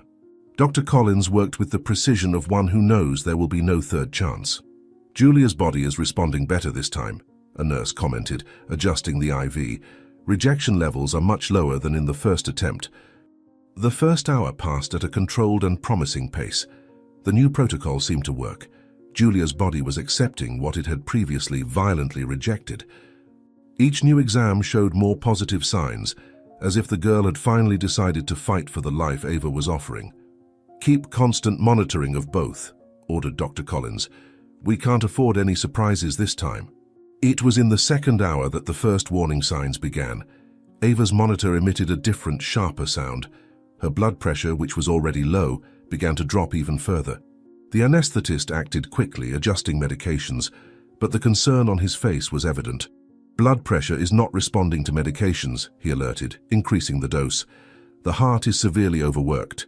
Meanwhile, in the next room, Julia was showing the best results since her admission.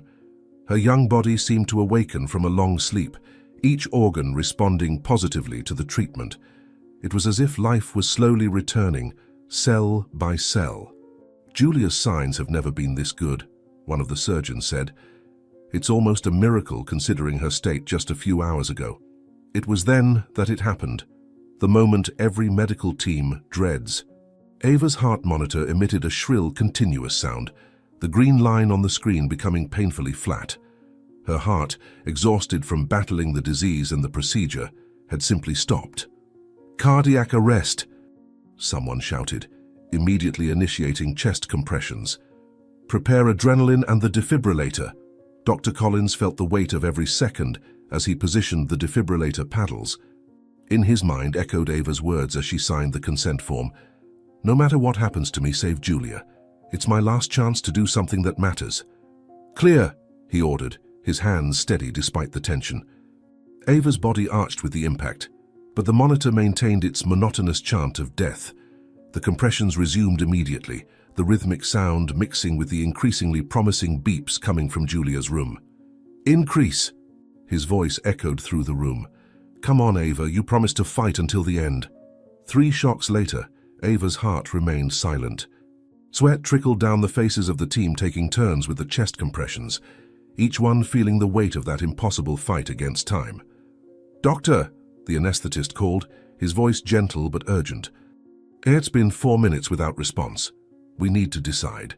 It was at this moment that the surgeon in Julia's room made the announcement that would make everything even more impossible. "Doctor, we're at the most critical moment. The transplant is working like never before, but if we don't finish in the next few minutes, we'll lose the window of opportunity.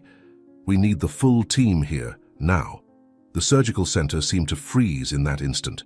2 cardiac monitors told opposite stories, one silent, marking Ava's lost battle, the other rhythmic and strong, announcing Julia's possible salvation. Dr. Collins held the defibrillator in his hands, its weight seeming to increase with every second. "Doctor," the surgeon's voice cut through the air again. "It's an impossible decision, but we need it now. Do we try to save Ava, or focus on completing the transplant on Julia?" The silence that followed weighed like lead. The only sound was Ava's continuous beep, cruelly contrasting with Julia's increasingly promising vital signs. The choice Dr. Collins had to make was one that would haunt a doctor for the rest of their life. "Doctor," the anesthesiologist whispered, "what is your decision? We have no more time. It's one or the other." Dr. Collins slowly lowered the defibrillator, his hands trembling for the first time in 20 years of practice. The seconds seemed to drag as he looked one last time at Ava's serene face, remembering her determination to save Julia at any cost. "Focus on the transplant," he finally ordered, his voice hoarse. It was what she wanted. Saving Julia was her last wish. The next few hours were a blur of frantic activity in Julia's room, while in the room next door, the silence was broken only by the monotonous sound of Ava's heart monitor. The team worked tirelessly to complete the transplant, each minute marked by the cruel contrast between life returning to one body and escaping another. "The organs are responding perfectly," announced one of the surgeons. It's as if Julia's body was just waiting for this. When the sun rose, illuminating the hospital windows, Julia was stable, her body fully accepting the transplant. In the room next door, after hours of attempts, the team managed to re-establish Ava's heartbeat, but the damage was already done. Her brain had gone too long without oxygenation. "They're both alive," Dr. Collins informed Carlos, who was waiting in the hallway. "But we don't know if one day Ava will wake up before passing away." The next day, both were transferred to a double room in the ICU. Julia showed increasingly promising signs of recovery, her young body responding to treatment in a way doctors called miraculous.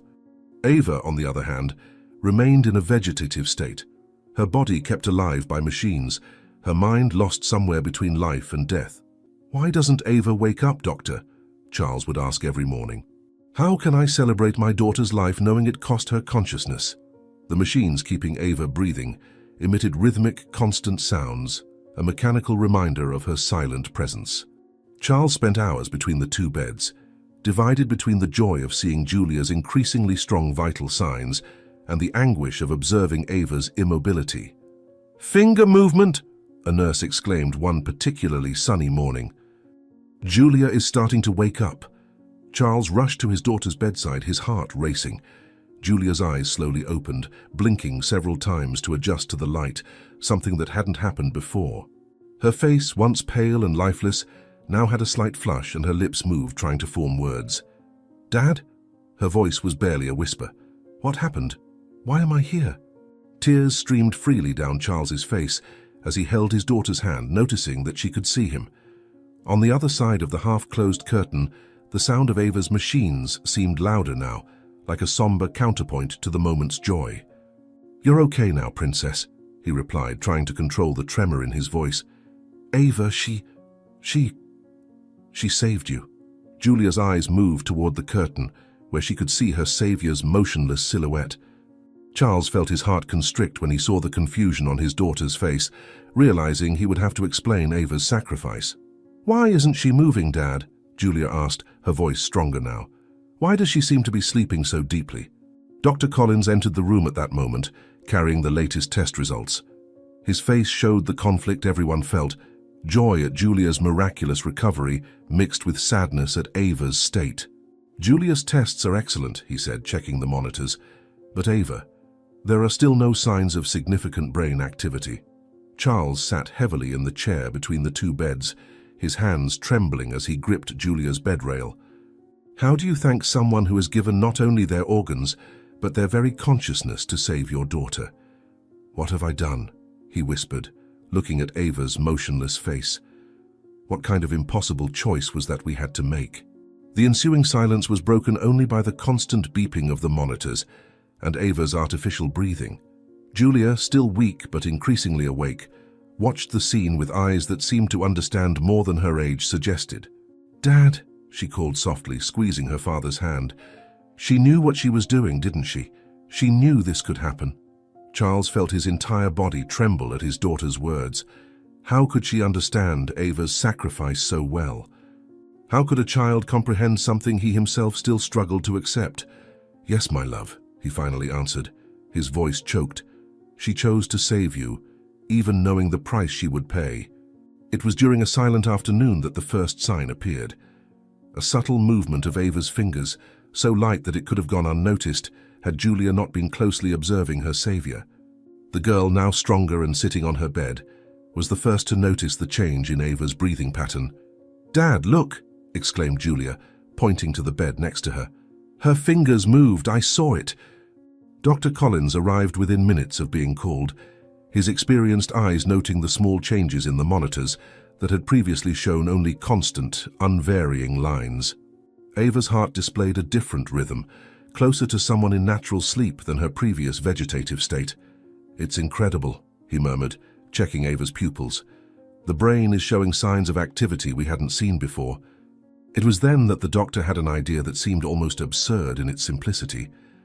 The experimental treatment that hadn't worked on Julia due to incompatibility, and which had led to the need for the transplant, could have a different effect on Ava. "Mr. Montrose," called Dr. Collins, his eyes shining with renewed hope. "We still have that experimental medication in the laboratory. What if...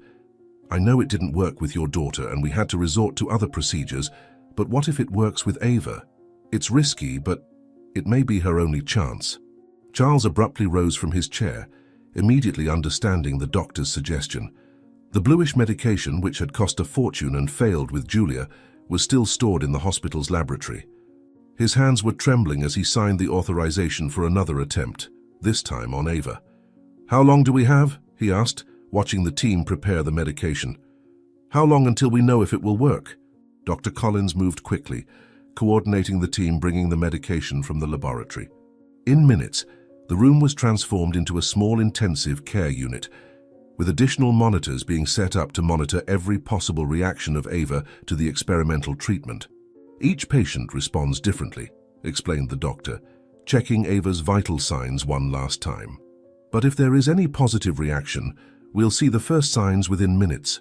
Then minutes later, knowing this was the only chance, they began the treatment. The blue liquid began to flow through Ava's intravenous access, its peculiar coloration creating a surreal contrast with the paleness of her skin. Julia watched it all from her bed, her eyes wide open, fixed on her savior's face, as if her own willpower could help the process. "The response in Emma was almost immediate," recalled Dr. Collins, adjusting the drip rate. "Even though it wasn't enough to save her, we saw signs of improvement before the medication had the opposite effect." The first few minutes were of tense silence. The medical team monitored every small change in Ava's vital signs as the blue medication continued its journey through her veins. It was Julia who first noticed the change, a more pronounced tremor in Ava's eyelids. "She's trying to open her eyes," exclaimed the girl, leaning forward in her bed. "Ava, I'm here. Can you hear me?" The monitors began to register significant changes in brain activity. What had once been almost flat lines now showed increasingly frequent peaks and waves. Dr. Collins could barely contain his professional excitement at the unprecedented response. "It's extraordinary," he murmured, checking Ava's pupils again. "The brain is reactivating areas that were completely dormant." Charles held Ava's hand, feeling small spasms in her fingers that had once been inert. Each movement, no matter how small, brought with it a wave of hope he barely dared nurture. "Come back to us," he whispered, gently squeezing her hand. "There's so much we need to tell you, so much to thank you for." It was then that it happened. Ava's eyes slowly opened, blinking several times against the light in the room. Her vision, though blurred at first, soon found Julia's face smiling through tears from across the room. "Emma?" Her voice was only a hoarse whisper. "No, Julia, you survived." The room exploded into activity. Nurses rushed to make checks, doctors took notes, but for Ava everything seemed to happen in slow motion. Her eyes roamed the environment, gradually adjusting to the reality around her. "The experimental treatment," explained Dr. Collins, checking her reflexes. "It's working in a way we've never seen before." The following hours were of steady progress. With each check, Ava showed stronger signs of recovery. Her consciousness, which had once seemed lost forever, was gradually returning, bringing with it memories and sensations. "It's like waking up from a very long dream," she said, her voice stronger now. "A dream where Emma was guiding me back here." Julia managed to convince the doctors to move her bed closer to Ava's. The two could now talk, sharing a bond that went beyond words, a bond forged by sacrifice and hope. "You saved me," said Julia, holding Ava's hand. "Now it was our turn to bring you back." Dr. Collins continued to closely monitor the response to the treatment, marveling at how the same medication that had failed with Julia was having such a dramatic effect on Ava.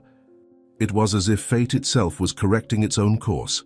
"The tests show an unprecedented recovery," he explained to Charles. "It's as if the medication was specially formulated for her." Charles watched the interaction between Ava and Julia, his heart divided between gratitude and awe. The miracle they had witnessed seemed like a reward from the universe, a second chance for all of them. Perhaps Emma was indeed guiding all of this, he thought, wiping away a tear. Guiding us towards this moment, this impossible cure. The afternoon sun bathed the Montrose mansion when the car pulled into the main entrance. Ava, still weak but determined, helped Julia climb the front steps, while Charles carried the small bags with their belongings from the hospital. The recovery of both had surprised the entire medical team, but Dr. Collins' words about the unlikely compatibility still echoed in Charles's mind. "Welcome home," he said, opening the massive oak door. "From now on, this is your home too, Ava." The interior of the mansion was exactly as it had been on the night of the storm when Ava had arrived there as a desperate beggar. Now walking through the entrance hall with slow but steady steps, she allowed herself to notice the details she hadn't noticed before.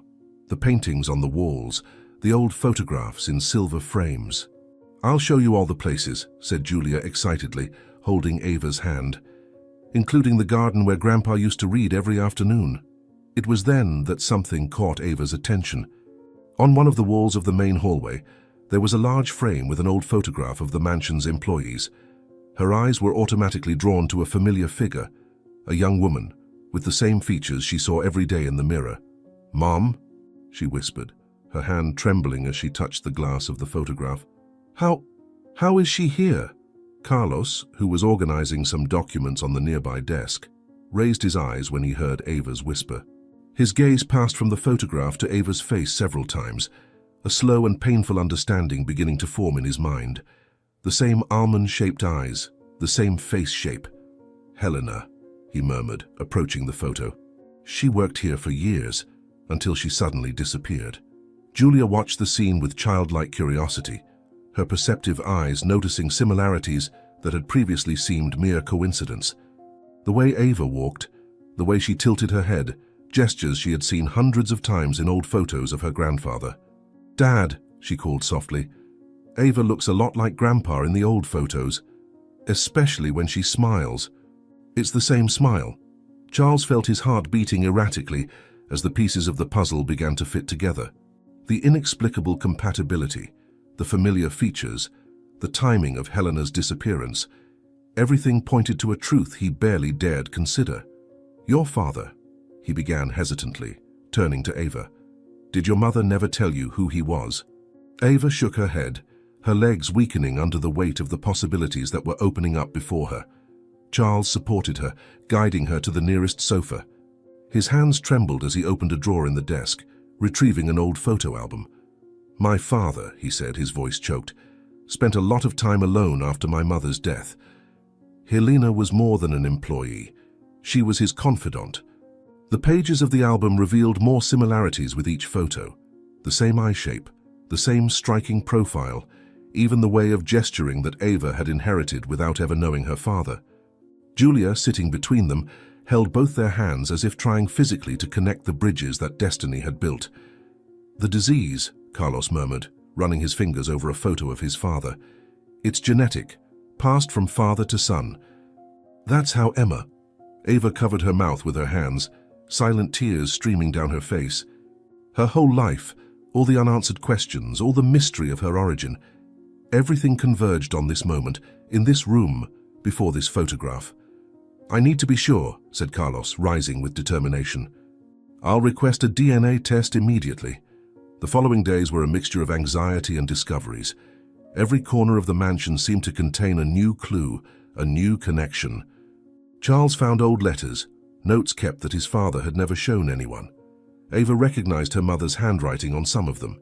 She must have found out she was pregnant, Carlos speculated, reading the papers, and decided to leave to protect us. To protect you. The envelope with the test results arrived on a quiet morning, when Julia was playing in the garden under Ava's watchful eye.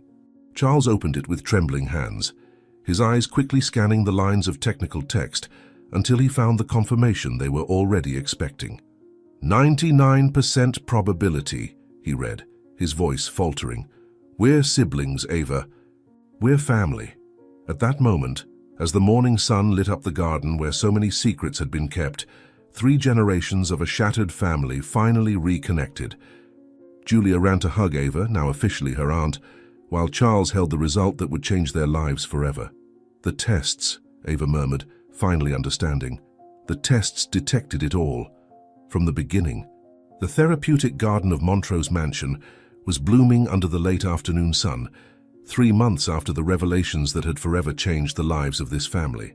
Red and white roses, planted by Julia during her own recovery, now formed a fragrant path along which she carefully guided Ava. Her aunt walked slowly, leaning on her young and strong arm, each step a small victory against the consequences the sacrifice of the transplant had left. Slowly, Aunt, Julia would say, adjusting her pace to Ava's rhythm. We have all the time in the world now. The lilies they had planted together a month ago were starting to bloom, their white petals dancing in the gentle afternoon breeze. Ava stopped for a moment to catch her breath, her teary eyes fixed on the flowers that so resembled Emma's drawings. She always loved white flowers, Ava murmured, gently touching a petal. Emma used to say they were like little pieces of cloud that fell into the garden. Charles watched the scene from the porch, his hands holding a cup of already cold tea. His mind constantly returned to that stormy night when fate had brought his lost sister to his door. The DNA had only confirmed what their hearts already knew. They were family. Who would have thought that a storm would bring us so much light? He thought, descending the steps. That Julia's salvation would come through a sister she didn't know she had. The scent of flowers filled the air as Julia guided Ava to the marble bench near the small ornamental lake. It was their favorite spot, where they spent hours sharing stories. Ava telling about Emma, Julia talking about the grandfather she never knew was also the grandfather of her savior. Sometimes I still feel like I'm dreaming, said Julia, helping Ava sit down. Like this is all too good to be true. Ava smiled, watching how Julia practically radiated health now. There was no longer any sign of the illness that had nearly taken her. Her face had color. Her movements were strong and sure. Though Ava's own body still struggled to fully recover, every smile from Julia confirmed that her sacrifice had been worth it. Life has mysterious ways of surprising us, Ava replied, her voice soft. Emma guided me to you. She knew I would find more than a chance at redemption. Charles approached the bench, carrying a small carved wooden box. Inside, old photographs told the story of a family separated by fate and reunited by love. Photos of his young father, of Ava's mother, moments that now gained new meaning. I found a few more photos in Dad's office, he said, sitting down next to his sister. He kept every moment. I think he never stopped thinking about you. Julia knelt on the grass in front of them, her eyes shining with curiosity as she examined the photographs. Her fingers stopped on one in particular, her paternal grandmother and Ava's mother, both smiling in the same garden they were in now. It's amazing how everything connects, she observed, running her fingers over the photo, as if fate was just waiting for the right moment. The sun was beginning to set, painting the sky in shades of pink and gold. Ava tried to stand up, her still weak legs trembling slightly with the effort. Julia was immediately by her side, offering support with the same dedication Ava had shown during her illness. Let me help you like you helped me, Julia insisted, her arm firm around her aunt's waist. We're a family now, we don't have to do anything alone anymore. Charles put the photographs away and stood up too, watching how his daughter had matured through that whole experience. She was no longer just the sick girl who needed protection. She was a strong young woman who now helped protect others. Emma would be proud, he said, looking at Ava, of how her mother found a new purpose, a new family. Tears began to roll down Ava's cheeks, but for the first time in a long time, they were tears of joy. Her steps were slow but determined as she walked through the garden with Julia, each movement a celebration of the life they had managed to preserve. "You know what Emma always used to say?" Ava asked, stopping to admire the sunset. "That sometimes we need to lose something precious to find something we didn't even know we were looking for." It was then that Julia turned and hugged Ava tightly, her small body conveying all the love and gratitude that words could not express. Charles came closer, enveloping them both in his arms, completing the family circle that fate had drawn. "Thank you, Auntie," Julia whispered, her voice choked with emotion. "Thank you for giving me a second chance, for being part of our family." Charles held his newly discovered sister's hand, feeling in that simple touch all the untold stories, all the lost years, and all the moments yet to come. In the garden they had cultivated together, among the flowers that symbolized renewal and hope, a family shattered by time finally became whole. "Welcome to the family, my sister," Charles said softly, squeezing her hand. A year had passed since the discoveries that transformed Montrose Manor into a true home. The therapeutic garden, now more exuberant than ever, was preparing for a special celebration. Julia, having just turned 11, was running among the flowers helping to organize the party that would mark not only her birthday, but also a year since her miraculous cure and the unexpected union of her family. "Aunt Ava," she called, her dark hair dancing in the morning breeze. "Do you think Emma would like the white flowers we chose?" Her small hands adjusted an arrangement of lilies that decorated the path to the party area. Ava, now fully recovered, smiled as she watched her niece. Time had been kind to her. Her strength had gradually returned, and although some physical scars remained as a reminder of her sacrifice, her eyes shone with a joy she hadn't felt in a long time. "Emma loved white lilies," she replied, helping Julia arrange the flowers. "She used to say they were like little angels guarding our garden." Charles emerged from the manor carrying more decorations, his face relaxed and happy, so different from the tense expression he had carried a year ago.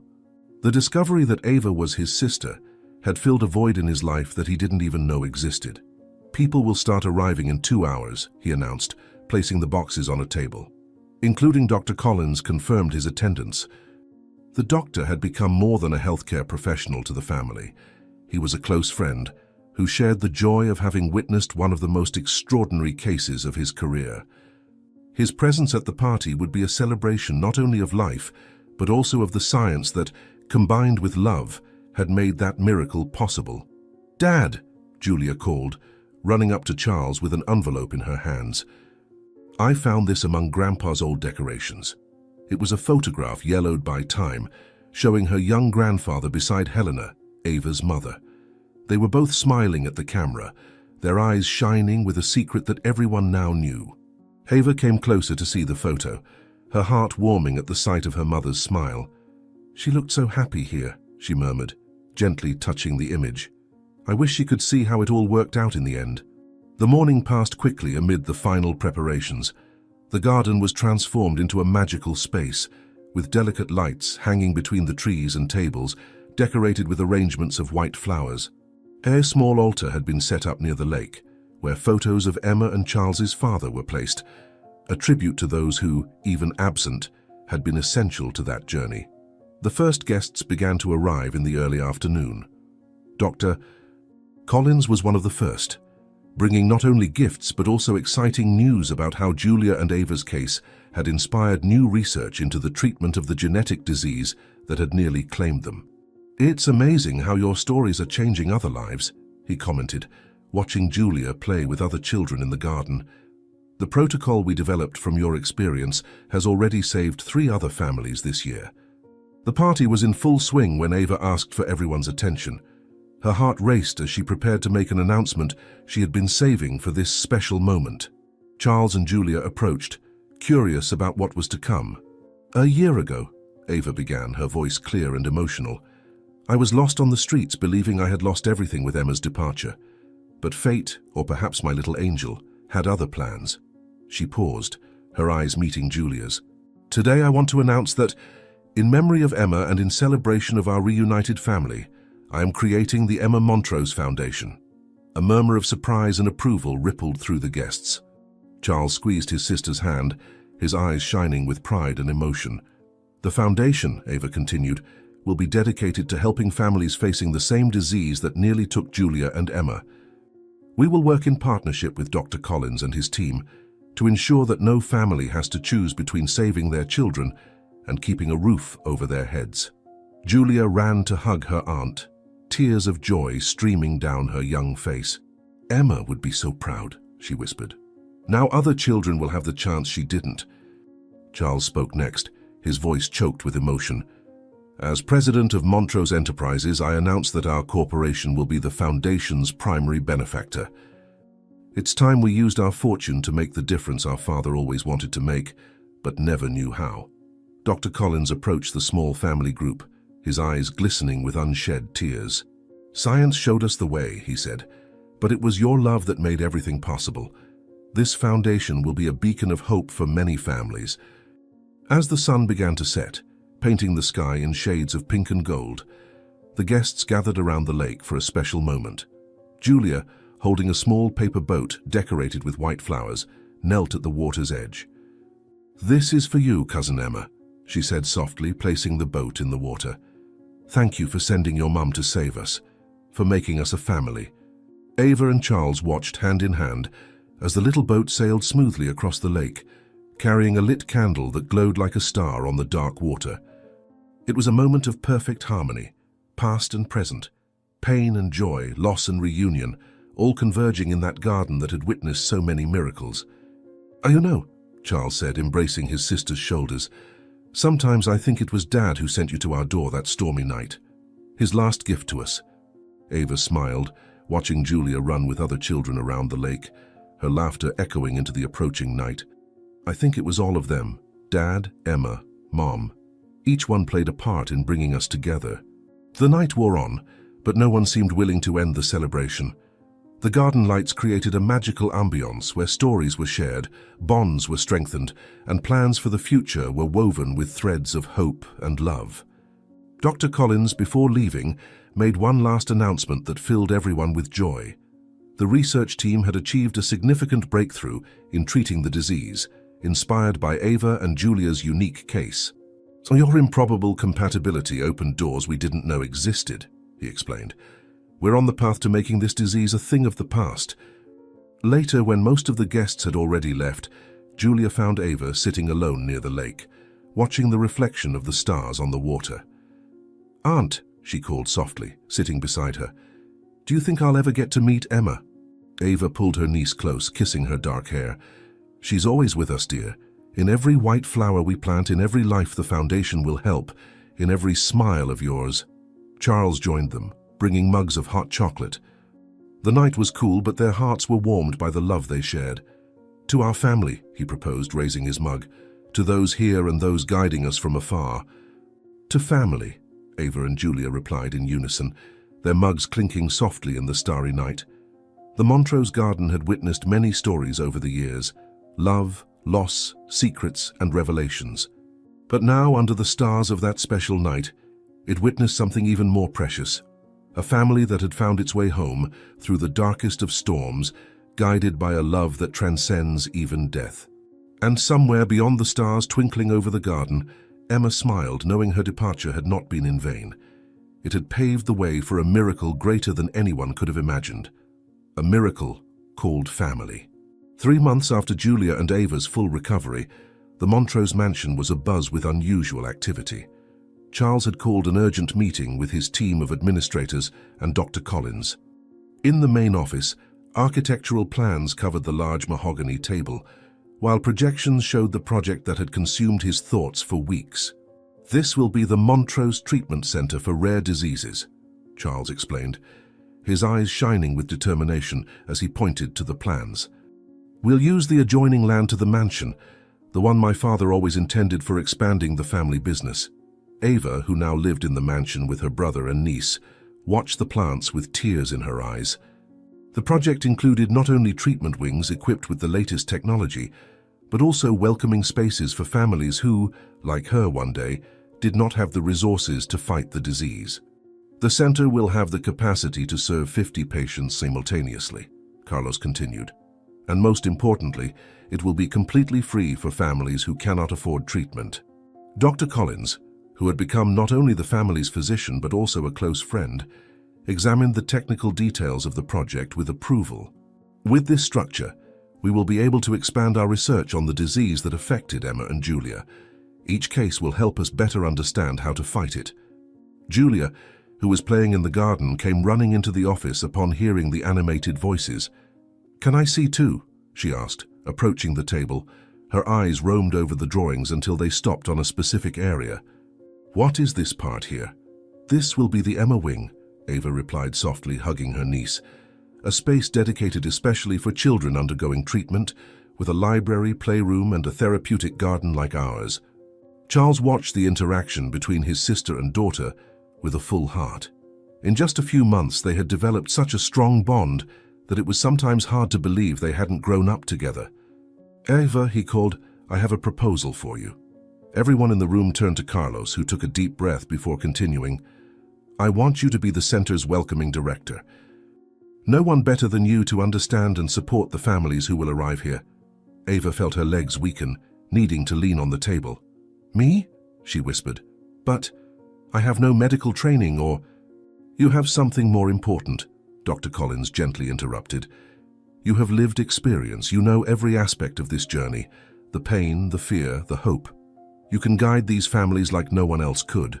The center's construction began the following week.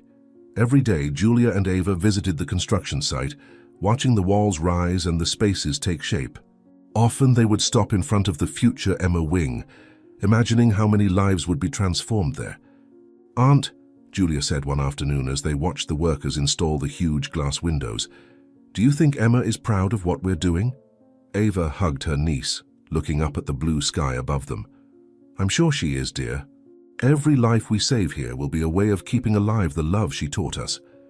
In his office, Charles was finalizing the last financial details of the project. He had decided to invest a large part of the Montrose fortune in the center, ensuring that it could operate indefinitely. "It's the best use we can give this money," he explained when his advisors questioned the investment. "We are transforming a financial inheritance into a life legacy." 6 weeks later, the center was practically ready. The 3-story building stood majestic in the back of the mansion, its modern lines harmonizing perfectly with the classic architecture of the main house.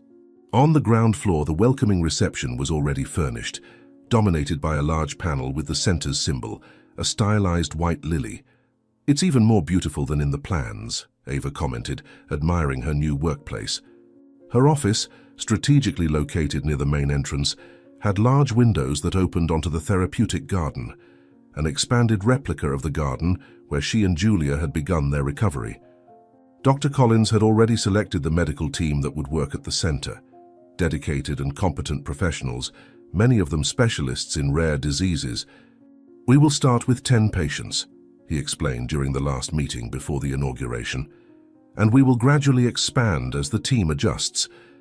On the eve of the inauguration, Charles found Ava alone in the Emma wing, organizing books on the children's library shelves. "What are you thinking about?" he asked, noticing her distant look. "How life comes full circle," she replied, holding a storybook. "A few months ago, I was on the streets, hopeless, believing I had lost everything.